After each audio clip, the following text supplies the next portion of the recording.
Hi once again, everyone, and welcome to another University of Houston Alumni Association interview.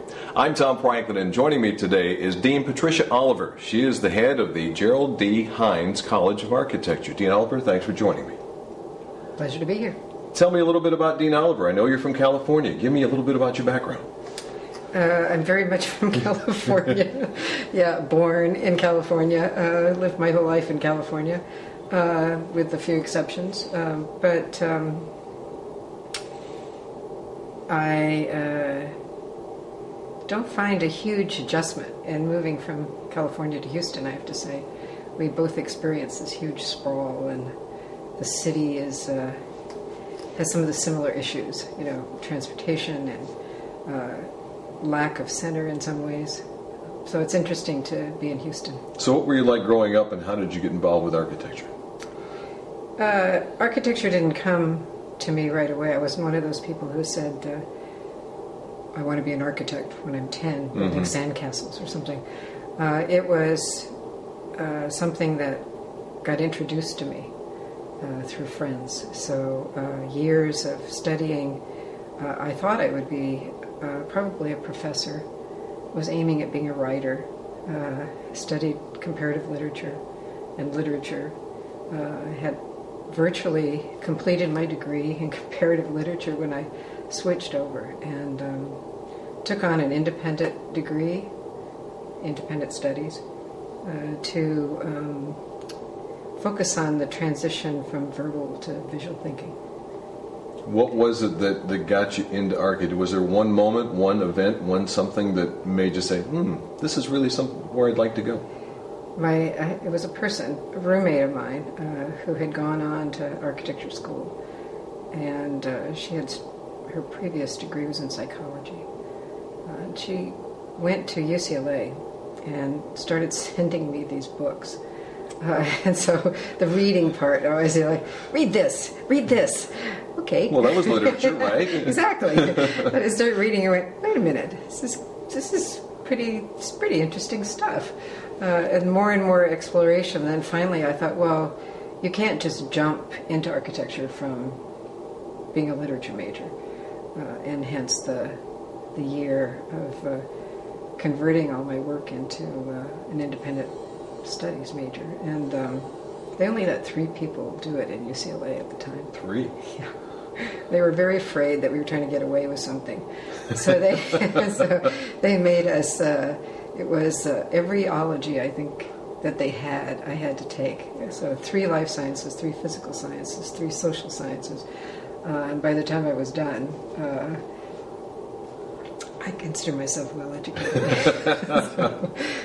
But yeah, I spent my time converting poetry to film, and I did some independent cable television shows on homemade houses.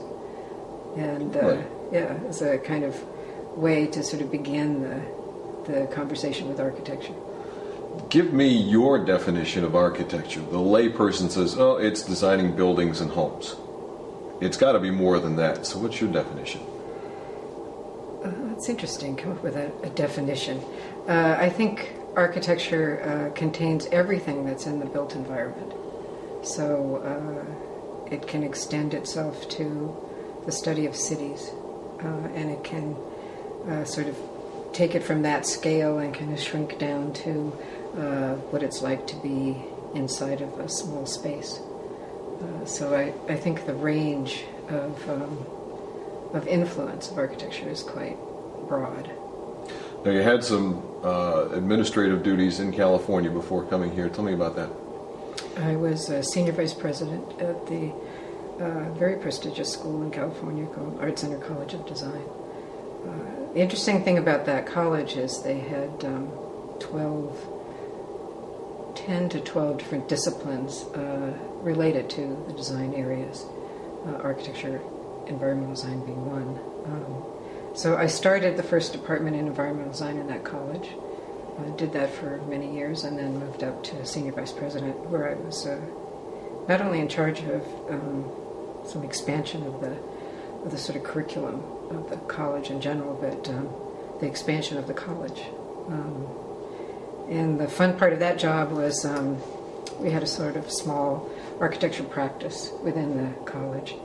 We took on all the needs of the college itself, but then planned the expansion of the college. And one of the architects that we worked with was Frank Gehry, and I had worked for Frank Gehry earlier in my career, so I'd like to switch on the other side of the table, which was really fun. It was really fun.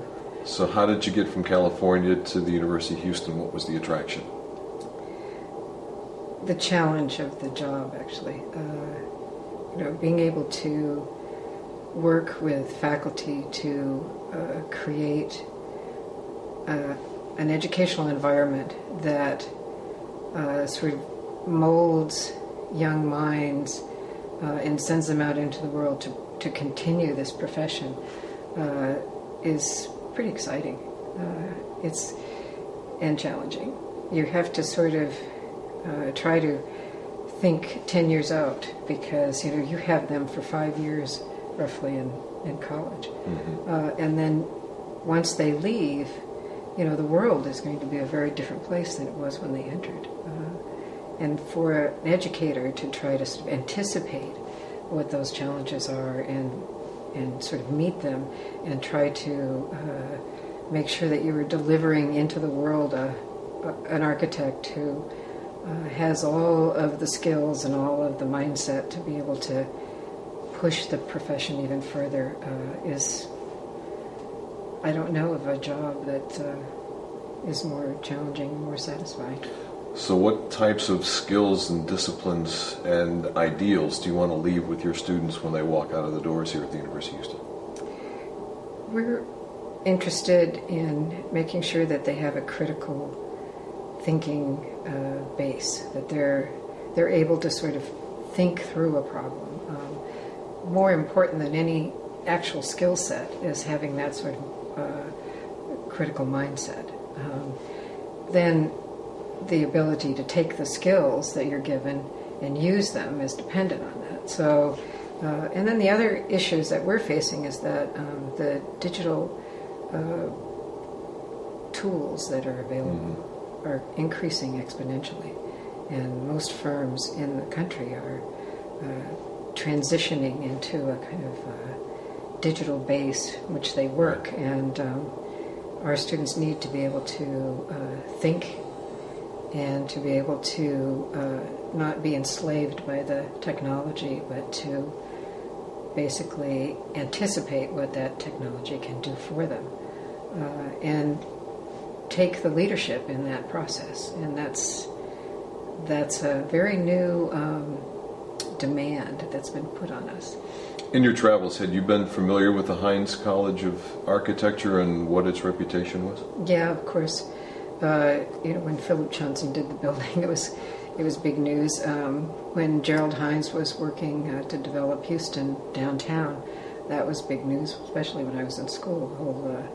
Everything that was happening in downtown Houston was on the forefront. So yeah, I've known about the college for a long time. Is there any pressure on you being the first female dean of the Heinz College, or do you feel any extra scrutiny, or are you just one of the next line of command, as it were? I don't I might be missing it, but I know that a lot of people have commented on that. It's especially people not in Texas. They think it's unexpected for a woman dean. For a woman to get a job as a dean in Texas. So they view Texas as the good old boys network. Yeah, there's still a sense of that. And personally, I think I have more of a challenge of being an outsider than I do specifically being female. It's sort of just the fact that you're not from Texas. Right. There's a cultural thing that you have to learn. And someone said to me, it takes 10 years to be a Texan. So I figure I'm Texan up to my ankles now. I got a ways to go.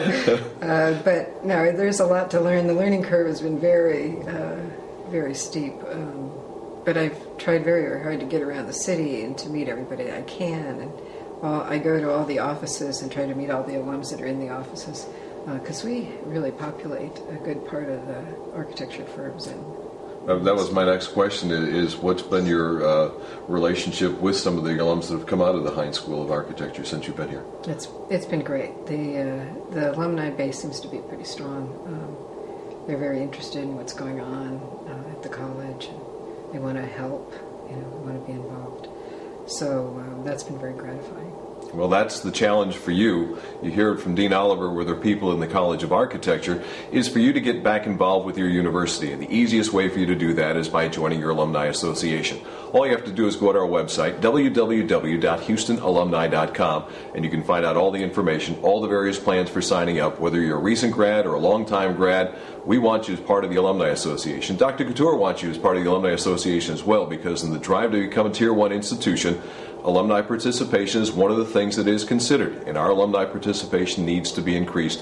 One way for you to make that happen is by joining your alumni association. www.houstonalumni.com to find out all the information. For Dean Patricia Oliver, I'm Tom Franklin. Thanks for joining us this time on the University of Houston Alumni Association Interviews.